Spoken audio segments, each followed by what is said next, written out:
such a pleasure to try to do these blogs and hear the dog barking. It is my life is a reality show. My life is a book. Nobody could put up with what I go through in my life. You know, success is about being focused. I was telling my kid today, you have to be focused. You have to have goals. You have to have visuals in front of you. So you have blinders on. And Jerry Vale's manager, if everyone remembers who Jerry Vale is, told me this once when I saw him in Atlantic City. We became friends when we were working together at Browns and with his kid. See? With his kid, and his manager said at that time that Atlantic City is the epitome of show business because Atlantic City was taking over Las Vegas at the time. I remember my father was saying that Las Vegas is going to die because Atlantic City is going to take over because Las Vegas was the only place to gamble at the time before Atlantic City came in with gambling. And his manager, a great guy, I can't remember his name, such a great guy, I can't remember his name, but he invited me backstage at Valley Forge Music Fair. I met Don Rickles, and I was wearing a plaid jacket, and Don Rickles said, "Where'd you get that jacket? At a circus?" He was wonderful. I was very lucky. I am very lucky. I met a lot of big stars, Jerry Lewis, Alan King, very, very, very lucky. But he said to me that you have to be focused, you have to have goals, you have to have blinders on. You take advice from successful people. I always tell my kids, you want to be successful, do what successful people do. This dog is on the distractions of my world are on you. Nobody, you couldn't do it. You couldn't, even I can't do it. You hear what's going on? I can't even do a blog without being distracted. The constant distractions from my wife, my kids, my business associates, the idiots that I do business with. When I saw The Lion King said, not The Lion King, the villain of Lion King said, I'm surrounded by idiots. And I had that t-shirt made, I'm surrounded by idiots. And you see what's going on here? This is constant. And you wonder why I can't get anything done. The dog constantly drives me out of my mind. Can you do this? I said, Daniel, why don't you take your dog to work? Take the dog to work. And when you're on the phone, you're writing emails, you're meetings, this goes on. I can't do this. Why do I have to do it?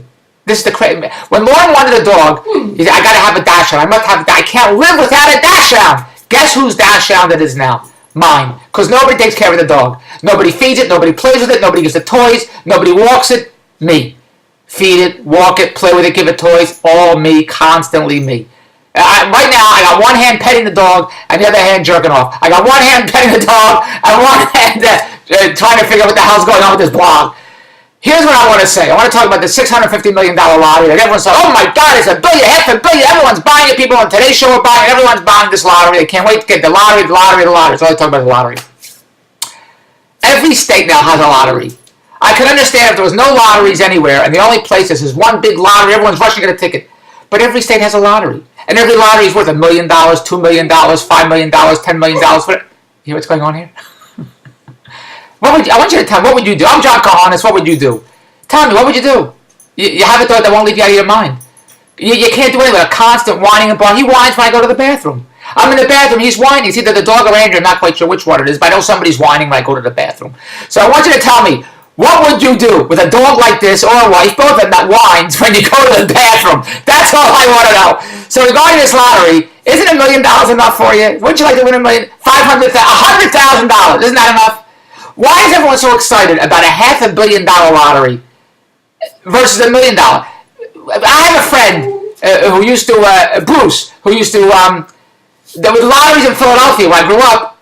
He wouldn't buy walk down the block to the delicatessen to buy a lottery ticket for $100,000, $500,000, $1 million, $2 million, wouldn't buy a ticket. But when it was $10 million, $50 million, he'd drive an hour and a half to Delaware to buy a ticket. But $1 million, what the hell, $1 million, wouldn't walk down half a block. But would drive an hour and a half that way, an hour and a half back, 3 hours, buy a ticket for $1 billion, $500 million, $10 billion, whatever it is. $1 million, not enough time, worth my time to go down half the block. But his time for 3 hours, that's worth it. Nothing makes any sense to me. So I want to know what does us hype and hoopla. I know it's a news story because the news constantly needs stories. I'm petting the dog while I'm doing this to shut him up. There's constantly stories you got to write about stuff. So, oh my God, a $500 million lottery, and people are lining up. They can't wait to get a ticket for it. Well, how can they line up for $1 million? $100,000, $50,000, $25,000. Isn't that worth the line up for a dollar a ticket? People spend all day in slot machines. They put dollars and they're pulling the handle. They play penny machines. Oh, it's only a penny machine, but they play all the lines, so it's $2.50 a pull. They're putting in $100 bills to win $25,000, $50,000, $100,000 jackpot. People put in all 5 quarters, all $5 in a video poker machine, then a $250,000 video poker. That they'll spend all day. But to walk half a block to get $1 million, I'm not doing that. You want to tell me what the hell's going on? Why is everybody so excited? I understand the lottery's a mega lottery, so you go to the store and you buy a ticket.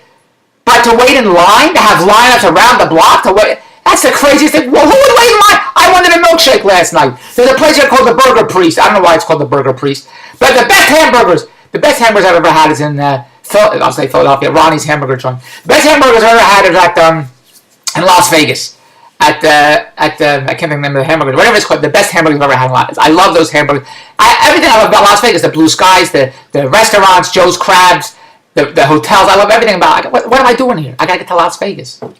So I went yesterday to get a milkshake because in my area you can't get a normal milk. I've done blogs about milkshakes before. Can't get a milkshake in this country. So I went, it's close to my house. I figured I'll go get a milkshake at the Burger Priest.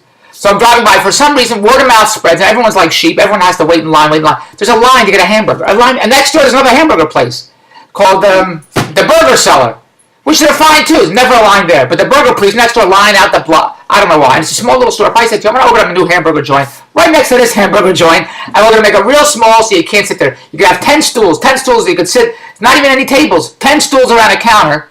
That's all could fit, and everyone has to pile in, and not enough people could fit in, and you got to wait around the block. Would you say, well, that's a great idea. Let's build a place where nobody could fit into the restaurant, and you only have 10 stools, only 10 people could sit there, and everybody else wants a hamburger is going to have to wait in line. They're going to have to wait outside in the cold. Let's go. Here's the money. Is that what you would say to me? Because that's what the Burger Priest is. So I go to the Burger Priest, and it's very good hamburgers, but David Bronstein ain't waiting in line. My wife waits in line. The kid waits in line. I don't wait in line. So I went there to get I had a milkshake once. It's as close to a milkshake as I can get. So I go there to get a milkshake. When I was with my Andrea bought hamburgers for the whole family. It cost about $40 for hamburgers for the whole family. And they're good, but I'm not waiting in line. If there's no line, I'll get a hamburger. But then they had a recall on hamburgers last week, so I'm not getting a hamburger for who knows how long now. Not at the Burger Priest, but the hamburgers in general. The meat was bad somewhere, and nobody cares. Everyone started eating hamburgers all over the place. My kids were eating let's get a hamburger. So they said, there's a recall on hamburgers. My kids said, what do you want for dinner? Let's get a hamburger. So I'm not having hamburgers. I want to get my dog a hamburger. Lauren yesterday went to McDonald's to get a hamburger. I said, I want to get a hamburger for Riley, the dog. I figured, no, wait a minute. Something's the matter with the hamburgers. I'm not getting my dog a hamburger. But Lauren got a hamburger. So I'm driving by. I got a milkshake at the Burger Priest. It's near my house. I don't feel like schlepping all the way downtown to another place, France, where I get a milkshake. Close to Philadelphia, close to New York, close to America. I mean, the milkshake.